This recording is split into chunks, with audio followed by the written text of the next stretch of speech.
오늘 이 시간 우리에게 주시는 하나님의 말씀은 신약성경 누가복음 17장 1절로 10절의 말씀입니다. 이제 하나님의 말씀을 받들어 봉독할 때에 오늘 우리 각자에게 주시는 하나님의 음성을 들으시기를 바랍니다. 예수께서 제자들에게 이르시되 실족하게 하는 것이 없을 수는 없으나 그렇게 하는 자에게는 화로다. 그가 이 작은 자 중에 하나를 실족하게 할진대 차라리 연자 맷돌이 그 목에 매어 바다에 던져지는 것이 나으리라. 너희는 스스로 조심하라. 만일 내 형제가 죄를 범하거든 경고하고 회개하거든 용서하라. 만일 하루에 7번이라도 내게 죄를 짓고 7번 내게 돌아와 내가 회개하노라 하거든 너는 용서하라 하시더라. 사도들이 주께 여짜오되 우리에게 믿음을 더하소서 하니 주께서 이르시되 너희에게 겨자씨 한 알만한 믿음이 있었더라면 이 뽕나무더러 뿌리가 뽑혀 바다에 심겨하였을 것이요 그것이 너희에게 순종하였으리라. 너희 중 누구에게 밭을 갈거나 양을 치거나 하는 종이 있어 밭에서 돌아오면 그더러 곧 와 앉아서 먹으라 말할 자가 있느냐. 도리어 그더러 내 먹을 것을 준비하고 띠를 띠고 내가 먹고 마시는 동안에 수종 들고 너는 그 후에 먹고 마시라 하지 않겠느냐. 명한 대로 하였다고 종에게 감사하겠느냐. 이와 같이 너희도 명령받은 것을 다 행한 후에 이르기를 우리는 무익한 종이라. 우리가 하여야 할 일을 한 것뿐이라 할지니라. 아멘. 오늘 우리가 어떤 부분을 살펴보겠느냐. 앞으로 쭉 계속해서 살펴보겠지만은 그리스도인들의 생활, 우리 예수 믿는 사람들은 어떻게 살아가야 되느냐, 이 생활에 관련된 부분에서 오늘 말씀 두 단락의 말씀을 우리가 살펴볼까 합니다. 그러면서 예수님께서 원하시는 이 사순절 기간, 다른 사람들은 다 회개하고 금식하고 심지어는 고기도 먹지 않고 막 남들에게 어려운 사람들도 찾아가서 도와주고 이렇게 살아가는 이때 우리들은 어떻게 해야 되느냐, 우리들은 어떤 삶으로 살아가야 되느냐라고 하는 거죠. 이럴 때 오늘 말씀을 통해 가지고 더욱 회개하면서 우리가 믿음의 삶을 살아내는 그런 한 주가 되자라고 하는 사실입니다. 그리스도인의 생활, 예수 믿는 사람들의 삶, 예수님께서 성도된 우리들에게 오늘 누가복음의 말씀을 통해서 주시는 말씀이 무엇인지, 자, 첫 번째는 1절 말씀부터 4절까지의 말씀을 보겠습니다. 예수님은 남을 실족해 하는 일이 없도록 주의하고 형제를 용서하라 라고 말씀하고 계신다는 사실입니다. 1절 말씀입니다. 예수께서 제자들에게 이르시되 실족하게 하는 것이 없을 수는 없으나 그렇게 하는 자에게는 화로다. 무슨 뜻일까요? 사람은 다 실수하며 산다는 거예요. 사람의 인생에 실수하지 않는 인생은 없다라고 하는 겁니다. 왜요? 우리가 다 죄인이기 때문에 그렇습니다. 그러나 실수를 하더라도 죄인이더라도 뭐하라? 주의하라. 그 면모가 있어야 된다는, 실수하지 않아 할 수 있도록 생각하고 깨어있고 주의를 좀 기울여보라, 이런 거죠. 이 말은 풀어보면 이렇습니다. 어떤 경우에도 인정하면 안 되고 허가하면 안 되고 허용해서도 안 되고 부적합하고 상상할 수 없는 일임에도 불구하고 그렇게 되었을 때 어떻게 해야 되느냐라는 말이기도 합니다. 인간적으로는요, 상당히 매력적인 말이 아닐 수 없습니다. 매우 타협적인 부분이 될 수 있는 부분의 이야기가 되기 때문입니다. 사람이 살다 보면 본의 아니게 눈 감고 넘어갈 수 있는 그런 부분까지도 다 포함하고 있는 내용의 말씀이 오늘 이 말씀입니다.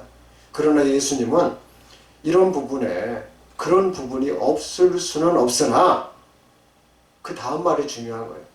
그렇게 하도록 방관하는 자세를 갖지 말아라는 뜻입니다. 이 말씀이 1절 말씀 다시 봅니다. 예수께서 제자들에게 이르시되 실족하게 하는 것이 없을 수는 없으나, 이게 다 포함된 말이에요. 실족하게 할 수 있는 요소가 있다는 거죠. 네. 없을 수는 없으나 그 다음 말 그렇게 하게 하는 자에게는 화로다. 실족이라는 이 말을 우리가 깊이 살펴보면 오늘 이 말씀이 더 다가올 것입니다.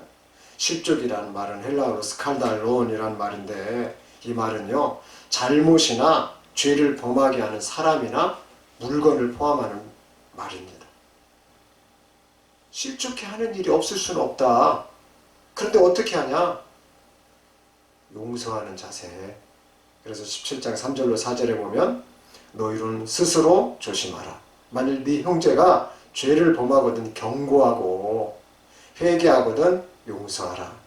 만일 하루에 7번이라도 너에게 죄를 짓고 7번 너한테 돌아와가지고 내가 회개한다 라고 하면은 너는 용서하라 하시더라.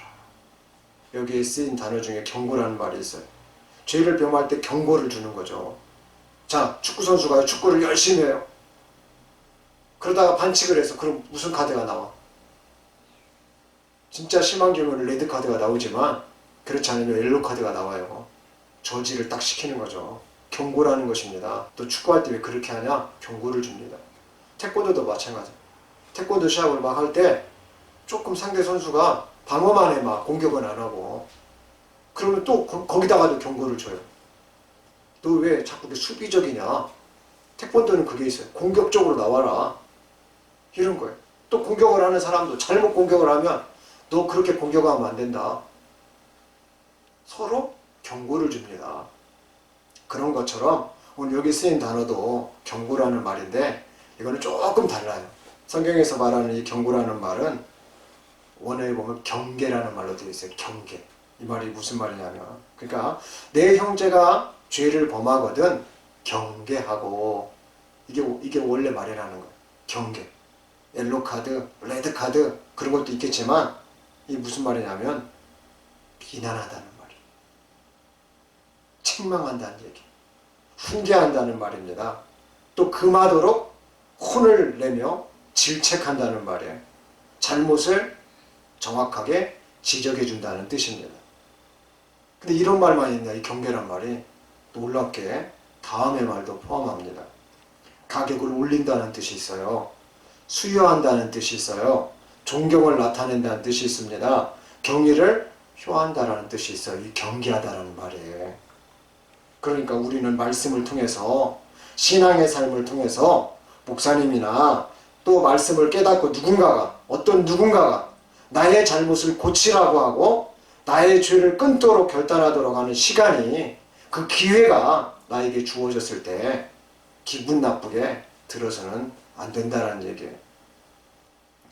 동전의 양면과 같은 이 경계란 말이에요. 한쪽은 막 책망하고 훈계하고, 금하도록 혼을 내고 질책하고 막 잘못을 막 지적하니까 숨통이 막 이게 답답하죠. 그러나 이 경계라는 말에 동전의 뒷면을 보자는 거예요. 가격을 올려주는 거예요. 수여해주는 거예요. 존경을 나타내도록 만들어주는 거예요. 경의를 표하도록 만들어주는 뜻이 있다는 거예요. 그런데 고치지 않는 사람이 있어요. 받아들이려고 하지 않는 사람이 있습니다. 그걸 성경은 악인이라고 말합니다. 그럼 악인들의 삶은 어떠하는지도 우리가 이 시간 잠깐 살펴보자는 거예요. 시편 10절 4절 말씀에 악인은 그의 교만한 얼굴로 말하기를 여호와께서 이를 감찰하지 아니하신다 하며 그의 모든 사상에 하나님이 없다 하나이다. 악인의 특징이 뭐냐? 악인의 특징이 안 본다라고 생각을 하니까 행동을 막 하고 말도 막 하는 거. 누가 특별히? 하나님께서 날 보지 않으셔. 이렇게 생각한다는 거예요. 그 모든 사상에 하나님이 없다. 음악에도 하나님 없는 음악이 있어요. 미술에도 하나님 없는 미술이 있어요. 교회도 하나님 없는 교회가 있어요. 그러면 목사, 장로, 황존직을 포함하는 교회의 모든 직분자들도 하나님 있는 직분자가 있는가 하면 하나님 없는 직분자가 있는 것. 반주자나 찬양팀이나 성가대도 하나님 있는 반주자가 있고 하나님 있는 성가대가 있고 하나님 있는 찬양팀이 있는가 하면 하나님이 없는 반주자, 하나님이 없는 지휘자, 하나님이 없는 찬양팀 성가대가 있다는 사실입니다. 잠언 17장 23절에도 악인은 사람의 품에서 뇌물을 받고 재판을 굽게 하느니라. 이거 어떤 악인이에요? 재판관인데 악인이야. 많이 배웠는데 악인이야. 법학 박사인데도 악인이에요. 왜? 뇌물을 받기 때문에. 그리고 재판을 굽게 해버린다고 말하고 있습니다. 시편 26편 10절에도 악인은 은총을 입을지라도 의를 배우지 아니하며 이렇게 말합니다. 악인한테 좋게 대우를 해줘요. 악인한테 기회를 줘. 너 다음에는 그렇게 살지 마. 기회를 줘. 악인한테도 기회를 준다고. 그게 은총이에요. 한 번 기회를 줘. 그런데 진짜 악인들은 누구냐면 계속해서 범죄를 저지르는 사람들이. 아동 성학대범 봐봐. 어떤 동네에 와서 살려고 하면 어떻게 해요? 그 동네 사람들이 난리가 나버려. 우리 딸 키우는 부모인데 절대로 그 사람 못 받아들입니다. 다른 동네 가 살게 해주십시오. 막 데모해버려요. 악인으로 낙인치기이기 때문에 그래요. 이 사람 어디 가서 살 수가 없어요. 전자발찌 차고 있죠. 응? 경찰들 막 두세 명이 계속해서 미행하고 다니죠. 얼마나 인력 낭비입니까? 경찰들 할 일이 많아요. 근데 그 범죄기 하나 때문에 늘 조를 짜가지고 다녀야 돼. 그 악인 하나 때문에. 악인입니다. 은총을 입을지라도 의를 배우지 않는다. 나같이 약한 사람한테 기회를 주신 분, 그 기회를 배우지 않는 거, 어떻게 기회를 주는지를, 어떻게 기회를 만들어야 하는지를, 내가 어떻게 악을 떨쳐야 하는지를 배우지 않으려고 해요. 이게 악인이라는 거. 근데 경계한다는 말을 우리가 깊이 들어본다면은 나에게 죄를 알려준다고 하는 사실이 얼마나 귀한 건가라고 하는 겁니다. 왜 나의 죄를 지적해주냐? 왜 나의 잘못된 것을 꼬집어주느냐? 왜 나보고 이래라 저래라 하느냐? 왜 말씀으로 나를 짓누르듯이 그렇게 얘기하느냐? 우리 그렇게 받지 말자는 거예요. 그렇게 대하지 말자는 거예요. 왜요? 동전의 이면을 생각해보자. 이 경계라는 말의 이면을. 내가 다시 존경받을 수 있는 사람이 되게 하려고 잘못을 지적해 준다는 거예요. 악을 끊으라고 말한다는 거예요. 내가 가격이 이렇게 올라가는 사람이 될 수 있도록 그렇게 잘못을 지적해 준다는 거예요. 목사님이나 말씀을 깨닫고 누군가가 나에게 죄를 지적해 줄 때 그걸 받아들이는 자세가 되게 중요하구나. 그걸 말해주는 사람도 중요한 거예요. 받아들이는 사람도 중요한 거예요. 그럴 때 가격은 올라갑니다. 존경받을 수 있는 사람이 되라고 성경은 죄를 지적해준다. 가격이 오르는 스포츠 선수처럼 내 인생의 내 삶의 가치의 모든 가격이 올라가라고 죄를 지적해준다. 더 나아가서 천국 시민권을 잃어버렸기 때문에 다시 찾아다가 수여해주는 거예요. 수여. 누군가 나에게 죄를 지적해줄 때 교회에서 하나님 말씀을 통해서 내 죄가 지적받을 때 잃어버렸던 천국 시민권을 다시 찾아주는 계기가 된다는 거예요.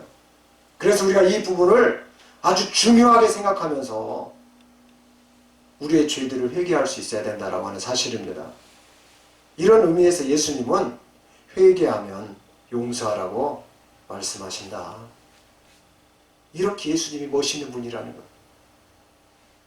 말씀을 통해서 죄를 알려주는 예수님도 멋있지만 이 말씀을 통해서 네가 바뀌게 될 때 너의 가치가, 너의 수준이 존경받을 만한 사람이 되기 때문에 주님은요 가치 멋짐이 폭발하는 거예요. 예수님도 멋지시지만 나는 너도 멋지길 원해. 예수님도 훌륭하시지만 나는 너도 훌륭하기를 원한다. 예수님이 참으로 존경받을 만한 분이시지만 나는 너도 존경받았으면 좋겠다. 오늘 이 말씀이에요, 이 말씀. 그래서 죄를 범할 때 경고하고 경계하고, 너무 멋있는 말입니다. 누가복음 7장 4절에 만일 하루에 7번이라도 내게 죄를 짓고 7번 내게 돌아와 내가 회개하노라 하거든 너는 용서하라 하시더라. 참 멋지지 않아요? 이 얼마나 사람이 멋있어야 되는가. 신앙인의 삶이 얼마나 멋있어야 되는가. 여기서요, 우리 한 번 더 나아가는 말씀이 있어요. 마태복음 5장 43절로 48절의 말씀입니다. 또 내 이웃을 사랑하고 네 원수를 미워하라 하였다는 것을 너희가 들었으나. 사람 살다 보면요, 이웃 사랑할 수 있어요. 근데 원수를 어떻게 해요? 원수 되는 사람이 있을까요, 없을까요? 있어요. 원수는 미워하고 싶고 죽이고 싶고 그러는 거예요. 나만 그런 소리를 하는 게 아니라 다른 사람들도 당연히 그거 미워해야지 막 이렇게 얘기한다니까요. 나도 공감이야. 정말 못 죽여서 내 마음이 막 스트레스라니까 이렇게 말하는 사람도 많아요. 막 분노에 이글거리고 상처에 막 얼룩져가지고. 그래서 미움이 이게 당연한 거예요, 당연한 거. 아무도 누가 그걸 터치해주지 않아. 근데 예수님이 지금 오늘 말씀을 하시는 거예요. 나는 너희에게 이르노니 너희 원수를 사랑하며 너희를 박해하는 자를 위하여 기도하라. 이같이 한즉 하늘에 계신 너희 아버지의 아들이 되리니 이는 하나님이 그 해를 악인과 선인에게 비추시며 비를 의로운 자와 불의한 자에게 내려주심이라. 너희가 너희를 사랑하는 자를 사랑하면 무슨 상이 있으리요? 세리도 이같이 아니하느냐? 또 너희가 너희 형제에게만 무난하면 남보다 더하는 것이 무엇이냐? 이방인들도 이같이 아니하느냐? 그러므로 하늘에 계신 너희 아버지의 온전하심과 같이 너희도 온전하라. 동전양면의 끝판왕. 이게 뭐예요? 온전함이 온전함.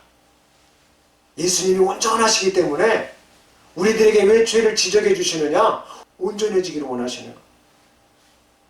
그러므로 오늘 우리가 누군가에게 죄를 지적받고 목사님을 통해서 죄를 지적받고 그럴 때 악인들처럼 마음에 두려고 하지도 않고 고치려고 하지도 않고 깨달으려고 하지도 않고 하나님이 없다라고 생각하면서 받아들이려고 하지 않으면 안 돼요. 난 아예 안 받아들이겠다라고 그렇게 무지한 길로 가서는 안 돼. 가격이 올라가는 일이에요. 가치가 상승되는 일이에요. 내가 존경만큼 받을 만한 그런 삶으로 바뀌는 역사가 일어나는 계기가 되는 일이에요. 이 일에 그래서 회개가 이렇게 중요한 거다라고 하는 사실입니다. 예수님의 온전하심과 같이 오늘 저와 여러분들도 누군가 나의 죄를 지적해 줄 때, 누군가 나의 잘못됨을 말씀을 통해서 꼬집어 줄 때 나를 치는구만, 나를 생각하면서 공격적으로 이 말씀을 준비해 왔구만, 이렇게 생각하지 말고 내 천국의 시민권을 찾아주려고 하시는 예수님의 깊은 뜻이 있구나. 내가 존경받을 수 있는 사람이 되라고 예수님이 지금 이러시는구나. 내 인생의 가치의 가격이 이로 인해서 올라가겠구나. 이런 마음을 갖고 받아들이자는 사실입니다. 마지막으로 예수님은 겨자씨 하나를 만한 믿음을 가지라고 말씀하십니다. 예수님께 제자들은 믿음을 더해달라고 이렇게 간구했습니다. 그때 예수님은 믿음을 더해달라고 하는 이 제자들의 말에 겨자씨 하나일 만한 믿음이 있었더라면 하면서 어떠한 결과가 일어나는지를 말씀해 주셨습니다. 이 뽕나무더러 뿌리가 뽑혀 바다에 심겨라하였을 것이요 그것이 너희에게 순종하였으리라. 예수님이 말씀하신 단어 이 뽕나무는 사실 슈카이노스라고 하는 말입니다.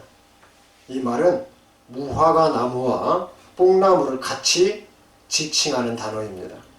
무화과 나무로 말하면 무화과 나무의 무르익은 열매를 말하는 것이고, 뽕나무로 말을 하면 활용 가치가 높아가지고 귀중하게 여겨지는 나무를 뜻합니다. 그런데 이 뽕나무더러 뿌리가 뽑혀 바다에 심결하였어도 순종할 것이다 라고 말씀하시는 내용이 가히 상상을 뛰어넘는 말씀이라고 할 수 있습니다. 자, 우리가 일반적으로 바다의 나무를 심을 수 있습니까? 바다의 나무를 심는다라고 하는 것은 불가능합니다. 그러나 예수님은 그것이 가능하다라고 오늘 분명하게 말씀하셨습니다. 그리고 제자들에게 겨자씨 하나만한 믿음에 대해서 알려주시기 위해서 이 말씀과 더불어 예수님은 밭을 갈고 양을 치고 있는 종에 대한 비유를 들어서 말씀해 주셨습니다. 자, 오늘 뽕나무에 대한 이야기라는 거예요. 오늘 이 단어가 무화과 나무의 무르익은 열매란 뜻도 있지만은 특별히 오늘 뽕나무를 강조하면서 예수님이 말씀을 하셨는데, 뽕나무를 말할 때는 어떤 의미를 가지고 지금 말씀을 하고 계신 거라고요? 활용 가치가 높아가지고 귀하게 여겨지는 나무라는 뜻에서 이 말을 하고 있다는 거예요. 그리스도인의 삶, 성도의 신앙생활, 지금 예수님이 말씀하시는 활용 가치가 높고 귀중하게 여겨지는 나무처럼 너희들이 살기 위해서 어떻게 해야 되느냐, 이걸 알려주시는 거예요. 활용 가치가 없으면 얼마나 그 사람의 인생이요 비참해질까요? 그러나 활용 가치가 있어가지고 누구라도 좋아하고 활용 가치가 많아가지고 누구라도 가까이 하고 싶은 사람이 된다면 선한 영향력을 많이 끼칠 수도 있습니다. 누가복음 17장 7절로 10절에 예수님은 이러한 마음을 가지고 지금 이 비유를 들고 계십니다. 너희 중 누구에게 밭을 갈거나 양을 치거나 하는 종이 있어 밭에서 돌아오면 그더러 곧 와 앉아서 먹으라 말할 자가 있느냐. 도리어 그더러 내 먹을 것을 준비하고 띠를 띠고 내가 먹고 마시는 동안에 수종 들고 너는 그 후에 먹고 마시라 하지 않겠느냐. 명한대로 하였다고 종에게 감사하겠느냐. 이와 같이 너희도 명령받은 것을 다 행한 후에 이르기를 우리는 무익한 종이라. 우리가 하여야 할 일을 한 것뿐이라 할지니라. 밭을 갈거나 양을 치거나 하는 종이 있습니다. 밭에서 그 종이 돌아왔습니다. 저 같으면요 아마 이럴 것 같아요. 아, 우리 종 수고했다. 같이 먹자. 수고했으니까 같이 먹자. 아, 이럴 것 같아요. 근데 이거 인간적으로 이렇게 말할 수 있는 거예요. 그러니까 종이 누군지를 모르니까 이렇게 대응하는 거예요. 그러나 예수님은 이렇게 말했다는 거예요. 주인이 먹고 마시는 동안에 수종을 들어야 하는 종이라는 것입니다. 주인이 다 먹고 난 후에 먹고 마시라. 명한 대로 하였다고 종에게 감사하겠느냐. 우린 종한테도 감사할 수 있어야 되잖아요. 종이 일해 주었으니까 감사하죠. 그렇죠? 밭에서 일했죠. 양도 쳤죠. 나 밥 먹을 때도 수종 들고 있죠. 얼마나 고마워요. 근데 이거 아주 냉정하게 얘기하는 거예요. 사실은 여기서는 그런 걸 말하려고 하는 게 아니라 주된 요점이 있다는 거죠. 뭘까요? 주인과 주인의 명령입니다. 주격과 소유격의 구분입니다. 창세기 40장 1절로 5절에 보면은 애구방이 있어요. 애구방은 주격입니다. 근데 애구방 밑에 관비가 있어. 관비. 술 굽는 자, 떡 굽는 자라고 하는 종이 있어요. 종. 왕이 세요? 종이 세요? 센 걸로 따지면 왕이 세죠. 왕은 신하들을 임명할 수도 있고 임명하지 않을 수도 있고 종들을 죽일 수도 있고 살릴 수도 있어요. 왕만 그런 것이 아니라 귀족들도 그랬고 힘 있는 자들도 그랬어요. 그럼 여기서 요셉은 노비예요. 노비. 나라의 종도 아니고 그 나라의 종들보다 더 하찮은 저 어디 외국에서 팔려온 하찮은 종입니다. 그 예구방의 입장에서 보면 요셉은 보이지도 않아. 저 종놈은 볼 필요도 없어. 밑에 술 굽는 자도 있고 떡 굽는 자도 있다니까요. 말이 신하지 종이에요, 종. 그래서 감옥에다 가둬버려. 그래서 이 술 굽는 자와 떡 굽는 자 꿈을 꾸죠. 요셉이 그걸 딱 듣고 해석을 합니다. 그래서 술 굽는 자, 네? 술을 만드는 자, 소위 말하면 술을 임금한테 올리는 자, 이 사람은 복직이 될 꿈이었어요. 근데 떡 굽는 자는 복직이 되지 않고 죽을 꿈이었어. 그것을 해석하는 그 내용이 잠깐 이렇게 등장을 하는데, 종은 그렇게 하찮은 거라는 거야. 하찮은 거. 임금의 눈에도 보이지 않는 게 종. 관비의 눈에 보여도 보이지 않는 종. 떡 굽는 자나 술 굽는 자가 봐도 하찮은 종. 요셉. 그 한 예가 오늘 이렇게 나온다는 거예요. 주격과 소유격의 차이. 누가 주인이냐, 누가 파워 킹이냐, 이런 거죠. 누가 왕이냐. 주인은 종의 생명을 담보하는 존재입니다. 종은 자신의 생명을 주인에게 의탁하고 있는 존재라는 거예요. 이러한 의미에서 겨자씨하할 만한 믿음이란 주인의 말씀을 대하는 종의 태도라고 할 수 있습니다. 종은 자신이 종이라는 것을 알고 또 말씀하시는 주인이 누구인지를 정확하게 알고 있습니다. 이처럼 믿음을 더하여 달라는 제자들에게 예수님은 인생의 주인 되신 하나님을 알고 그 명령하신 말씀대로 일하려는 자세로서 믿음의 삶을 살라라고 말씀하고 계십니다. 말씀을 마치겠습니다. 고린도전서 4장 1절로 2절의 말씀을 가지고 제가 말씀을 마무리할까 합니다. 사람이 마땅히 우리를 그리스도의 일꾼이요 하나님의 비밀을 맡은 자로 여길지어다. 그리고 맡은 자들에게 구할 것은 충성이니라. 기도하겠습니다.